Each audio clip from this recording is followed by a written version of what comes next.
오늘 주신 말씀은 마가복음 13장 28절에서 37절까지 말씀입니다. 한 절씩 교독하시겠습니다. 무화과 나무의 비유를 배우라. 그 가지가 연하여지고 잎사귀를 내면 여름이 가까운 줄을 아나니 이와 같이 너희가 이런 일이 나는 것을 보거든 인저가 가까이 곧 문 앞에 이른 줄을 알라. 내가 진실로 너희에게 말하노니 이 세대가 지나가기 전에 이 일이 다 이루리라. 천지는 없어지겠으나 내 말은 없어지지 아니하리라. 그러나 그 날과 그때는 아무도 모르나니 하늘에 있는 천사들도 아들도 모르고 아버지만 아시느니라. 주의하라, 깨어있으라. 그때가 언제인지 알지 못함이니라. 가령 사람이 집을 떠나 타국으로 갈 때 그 종들에게 고난을 주어 각각 사물을 맡기며 문지기에게 깨어있으라 명함과 같으니, 그러므로 깨어있으라. 집주인이 언제 올는지, 혹 저물 때 엘는지 밤중 엘는지 다굴 때 엘는지 새벽에 엘는지 너희가 알지 못하며라. 그가 호련히 와서 너희의 자는 것을 보지 않도록 하라. 깨어있으라. 내가 너희에게 하는 이 말이 모든 사람에게 하는 말이니라 하시니라. 아멘. 예수님은 무화과 나무 비유를 배울 것을 말씀해 주십니다. 그 가지가 연해지고 잎사귀가 나면은 이제 여름이 온다는 것을 모두가 안다는 것이죠. 그런 것처럼 앞에서 얘기했던 그 모든 징조들이 발생을 하면은 주님께서 가까이, 그것도 문 앞에 오신 줄을 깨달으라, 그렇게 말씀을 합니다. 우리가 자연의 변화를 보면은 계절을 짐작할 수 있지요. 꽃이 피면은 봄이 오고, 꽃이 지면은 가을이 오고, 또 더우면은 여름이 오고, 그리고 눈이 오면은 겨울이 온다는 것을 우리가 짐작하지요. 마찬가지로 주님께서 13장 전체에서 말씀하신 이런저런 징후들을 보면은 주님께서 오실 날이 가깝다는 것을 알 수 있다는 그 말씀입니다. 주님께서 언제 문을 여실지는 모르지만은 문 앞에 와 계시다는 거예요. 주님께서 이 말씀을 더 확증해 주십니다. 30절에 보니까 이 세대가 지나가기 전에 이 일이 다 이루어리라. 이 세대가 지나가기 전에 이 일이 다 이루어질 것을 분명히 말씀해 줍니다. 그럼 여기서 이 세대는 언제입니까? 예수님의 말씀을 들은 제자들은 이 세대를 자신들이 살던 그 세대로, 시대로 봤을 겁니다. 그런데 다 아신 대로 예수님은 그 시대에 다시 오지 않으셨습니다. 그렇다면 이 표현은 해석이 필요합니다. 여러 가지 다양한 해석들이 있지만은 중요한 것은 무엇이냐면은 때가 아니라 주님이 온다는 사실이에요. 그것만 붙잡으면 되는 것이죠. 이 정도로 말씀하시면은 웬만한 주님께서 정확한 때를 말씀해 주시면은 얼마나 좋겠습니까? 그리고 이단도 좀 덜 생길 거고, 신학자들도 좀 머리가 덜 아플 거고, 목사님은 또 설교하기 좀 편할 것 같은데 주님께서 말씀을 하지 않으십니다. 더군다나 뭐라고 말씀합니까? 32절에 보면은 더 말씀합니다. 그날과 그때는 아무도 모르나니 하늘에 있는 천사도 모르고 심지어 아들도 모른다고 하십니다. 오직 아버지만 아신다고 하시죠. 요즘 애들 표현으로는 헛걱 이런 거예요. 주님도 모른다고 하시니까 얼마나 답답합니까?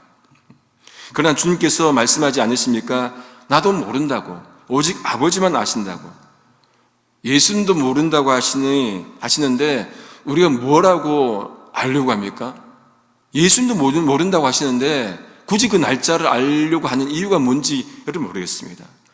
그리고 자의적 판단하에 막 해석하는 것 결코 바람직하지 않습니다. 우리 주님도 분명히 모른다고 하신 이 세대, 그때가 언젠지 따질 이유가 없는 거예요. 그날과 그때를 모르기에 우리는 깨어 있으면 되는 것이지요. 그러니 종말 이야기할 때 주님도 모르는 이야기하면 안 됩니다. 날짜까지 이야기하면 안 된다는 말이에요. 다시 강조드리지만은 그 날과 그때까지 말하는 것은 무조건 이단입니다. 다미성교회 1992년 10월 28일 이단이잖아요. 2000년대에도 어떤 이들은 주장했고 2012년도도 온다. 안 왔지 않습니까? 그럼 우리는 무엇을 해야 됩니까? 그 날짜를 몰라요. 근데 주님이 오신다는 말씀을 하셨습니다. 그럼 우리가 무엇 해야 됩니까? 이게 중요한 거죠. 날짜에 미혹되지 말고 무엇 해야 되는지가 중요합니다. 주님께서 분명히 우리가 해야 할 일을 말씀해 줍니다. 33절 주의하라 깨어 있으라 그때가 언제인지 알지 못함이니라. 여기 첫 번째 깨어 있으라는 말이 나옵니다. 조심하고 깨어 있으라는 말씀입니다. 왜 그렇습니까?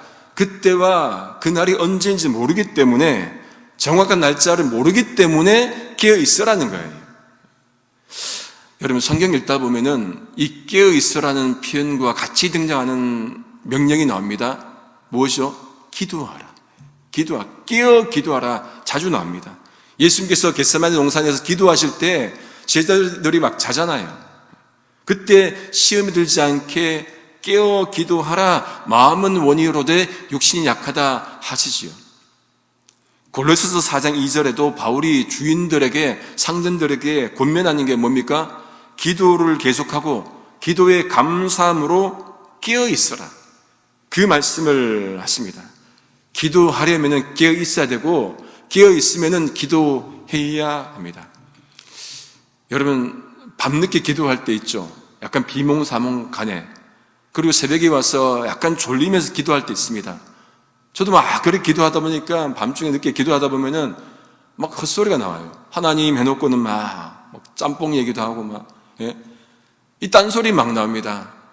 하나님 안 믿으나 얘기 안 나온 게 다행이죠. 막 딴소리 막 나와요. 자기도 모르게. 그러니까 깨어서 기도하라는 얘기가 바로 정신 멀쩡하고 깨어 기도하라는 얘기지요. 주님은 이제 두 번째 비유를 들어 설명하십니다. 주인이 집을 이제 비우고 타국에 갈 때 종들에게 각자 맡을 역할을 준다는 거예요. 너는 이것 해, 자네는 이것 해 주는데, 문지기에는 뭐라고 한다고 합니까? 깨어 있어라. 문지기는 깨어 있어야 되니까 깨어 있어라는 그 말을 한다는 거죠. 그러면서 하시는 말씀이 바로 이어서 하신 말씀 35절 전반에 그러므로 깨어 있어라. 문지기처럼 깨어 있어라. 그 말씀을 합니다. 두 번째 깨어 있어라는 말씀입니다. 왜 그렇습니까? 주인이 언제 올지 모르기 때문에 그런 거예요. 저녁에 올지, 밤중에 올지, 닭이 올 때 올지, 새벽에 올지 모르기 때문에 깨어 있어라. 권면하시는 것이죠. 여기서 질문 한번 드리겠습니다. 주인이 온다는 것은 사실입니까? 아닙니까? 사실이죠. 주인이 새벽에 오는 것은 사실입니까? 아닙니까? 몰라요. 예수님께서 온다는 것은 사실입니까? 아닙니까? 사실이에요. 그럼 그 예수님께서 2027년도에 온다는 것은 사실입니까? 아닙니까? 몰라요. 오늘 밤에 온다는 것은 사실입니까? 아닙니까? 몰라요. 모르는 것 붙잡지 마시고, 그러니까 아는 것, 그죠? 주님이 다시 온다는 그 사실만 붙잡으면 된다는 것이죠. 주님 다시 분명히 말씀을 하십니다. 36절에 주인이 호련히 뭡니까? 갑자기 와서 너희가 자는 것을 보지 않도록, 보는 일이 없도록 하라. 분명히 말씀을 합니다. 오늘 찬송 가사 3절에도 보면은 주 예수님 맡겨주신 일에 모두 충성 다했나? 내 마음속에 확신 넘칠 때 영원 안식 없겠네. 주님 맡겨주신 일 충성 다했나?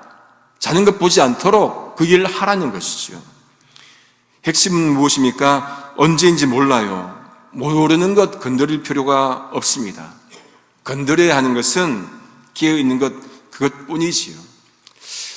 그러니까 누가 우리 어느 단체 성경부 잘하는데, 해석 잘 해주는데, 날짜 잘 얘기해 주는데, 이거 비유 잘 해석해 주는데 한번 가보자, 절대로 가지 않아야 됩니다. 조심해야 됩니다. 조금 다른 경우지만은 어느 교사님 기도 세신데 한번 가보자, 기도 한번 받아보자, 물론 그런 분도 있긴 있어요. 하지만은 조심해야 됩니다. 왜 그런 거 아니? 그런 분들 대부분은 거의 이단일 가능성이 많기 때문에 그런 거예요. 신앙생활은 그러니까 교회 안에서, 공동체 안에서 하는 것이 바람직합니다. 이 안에서, 울타리 안에서 해야 되는 이유가 바로 거기에 있는 거예요. 그런데 요즘은 이단들이 오라고 하지 않고 요즘은 어떻게 합니까? 막 찾아가요. 찾아가는 팬 서비스를 막 해요. 여기도 찾아가고 저기도 막 찾아가고 교회도 찾아오고 선교단체도 막 찾아오고 문제를 일으키죠. 얼마나 많은 문제를 일으킵니까? 지금도 마찬가지고요. 이 LA도 많이 있다고 들었습니다. 그러니까 우리가 주의하고 깨어 있어야 하는 거예요. 종말은 분명히 있습니다. 우리 주님 분명히 말씀하십니다. 31절에 천지는 없어지겠으나 내 말은 없어지지 않을 것이다. 분명히 말씀을 하는 거죠. 천지는 언젠가는 없어질 테지만은 그 언제에 초점을 맞추지 말고 없어지지 않는 하나님 말씀에 초점을 맞추어야 합니다. 변하는 것에 신경 쓸 것이 아니라 변하지 않는 영원하신 말씀에 그 하나님께 시선을 두어야 합니다. 이 세상은 유한합니다. 그러나 우리 하나님의 말씀은 영원합니다. 왜 그렇습니까? 우리 하나님은 시작과 끝이 없는 분이기 때문에 그래요. 그러니까 어디서부터 어디까지 이 표현은 우리 하나님에게 적용되지 않습니다. 그 표현이 심지어 영원부터 영원까지라 할지라도 정확히 따지면 그 표현은 정확하지가 않은 것이죠. 언젠가는 오게 될 우리 인생의 마지막, 그리고 이 세계의 마지막 분명히 올 것입니다. 그 마지막 날짜를 자꾸 얘기하는 것은 두렵기 때문인 거예요. 우리가 희망을 가지고 말씀 붙잡고 예수님 붙잡고 나아가면은 그날은 희망의 날, 기쁨의 날, 좋은 날이기 때문에 두려울 것이 없는 거예요. 장신대 김도훈 교수님이 있습니다. 저도 배우는 조시학 교수님인데 종말이 희망인 이유를 말씀해 주는데 몇 가지로, 한 7가지로 얘기해 줍니다. 한번 말씀해 드리겠습니다. 종말은 믿는 자들이 영원히 행복한 삶을 시작하는 시간이기 때문에 그렇다는 거예요. 종말은 하나님의 최종적 승리, 새하늘과 새 땅을 선포하는 사건이기 때문에 희망적이다. 성경 자체가 메시아적 미래의 희망을 말하고 있기 때문에 희망적이다. 대재앙을 말하는 계시록의 의도는 고난받는 그리스도인들의 최종적 승리와 희망을 말하기 때문에 그렇다는 거죠. 하나님의 약속은 언제나 희망이기 때문에 예수 그리스도는 현재의 희망일 뿐만 아니라 미래의 희망이기 때문에 하나님은 사랑이시기 때문에 이런 것들 때문에 그 종말은 두렵고 떨리고 그런 날이 아니라 희망의 날이라고 분명히 말하고 있습니다. 정신분석학자 빌렐름 스테키엘의 말이 약간 도움이 됩니다. 미성숙한 인간은 어떤 사건이 발생하면은 인간이 고귀하게 죽기를 원한다는 거예요. 근데 성숙한 인간의 특징은 동일한 상황에서 죽음을 선택하는 것이 아니라 묵묵히 살아가기를 원한다는 거죠. 선택의 차이이죠. 관점의 차이입니다. 종말을 생각할 때 그저 우울하고 죽음만을 생각할 것이 아니라 하루 주어진 일상을 묵묵히 살아가면 되는 것입니다. 주님은 제자들에게 하신 이 말씀이 모든 사람에게 하시는 말씀이라 하시면서 마지막으로 또 뭐라고 말씀합니까? 깨어있으라. 그러니까 깨어있으라. 모든 사람들이여 깨어있으라. 이 말씀인 것이죠. 신랑 대신 주님을 맞이하는 신부가 깨어있어야 하고 멀리 타고 가는 그 주인을 맞이해야 될 종들이 깨어있어야 하고 마찬가지로 우리도 주님의 재림을 우리가 맞이하기 위해서 늘 깨어있어야 됩니다. 늘 깨어있는 것. 말씀을 정리합니다. 다시 한번 강조드립니다. 천지는 없어집니다. 그러나 주님의 말씀은 영원토록 있습니다. 주님께서 말씀하신 종말, 그날은 반드시 올 것입니다. 그러니 우리 한국교회가, 잠자는 한국교회가 어떤 의미에서 다시금 깨어나서 예수 보혈 붙잡고 복음을 영화롭게 하고 예수의 십자가 부활의 능력을 다시금 회복하는 그런 시간들이 되어야 합니다. 우리도 매일매일 깨어나서 우리 신앙을 돌아보고 우리 삶을 돌아보고 하루 일상, 주어진 하루 일상을 깨어서 주님께서 주시는 그 역할들을 잘 감당하는 것, 사소한 것 같지만 여러분 이게 전부일 수 있어요. 우리에게 주어진 하루하루 일상들을 주님 뜻대로 사는 것 사소하지요. 뭐 대단합니까? 그런데 그것이 전부일 수 있다는 것. 오늘 한 날 또 하나님 뜻이 어디 있는지 분별하면서 주님의 말씀대로 사순절을 우리가 보내는데 이제 고난주간을 준비하면서 그렇게 생활할 수 있기를 성부, 성자, 성령 삼일체 하나님의 이름으로 기도 소망합니다. 기도하시겠습니다. 존귀하신 하나님 아버지, 참 감사합니다. 유한한 인생을 살아가는 저희기에 죽음 이후의 삶에 대한 궁금증이 많습니다. 죽음 이후 어떻게 되는지, 종말은 언제인지, 주님은 언제 오시는지 알고 싶어하는 것이 우리 인간의 마음입니다. 그럴 때 본질적인 것이 아닌 것에 관심 두지 말게 하시고 오직 주님께서 분명히 말씀하시는 것에만 집중하도록 인도해 주옵소서. 오늘 한날의 삶을 선물로 주셨는데 악한 길에 들어서지 않게 하시고 오직 하나님께만 영광 돌리고 하나님만 바라보며 살아가도록 인도해 주옵소서. 예수님의 이름으로 기도드립니다. 아멘.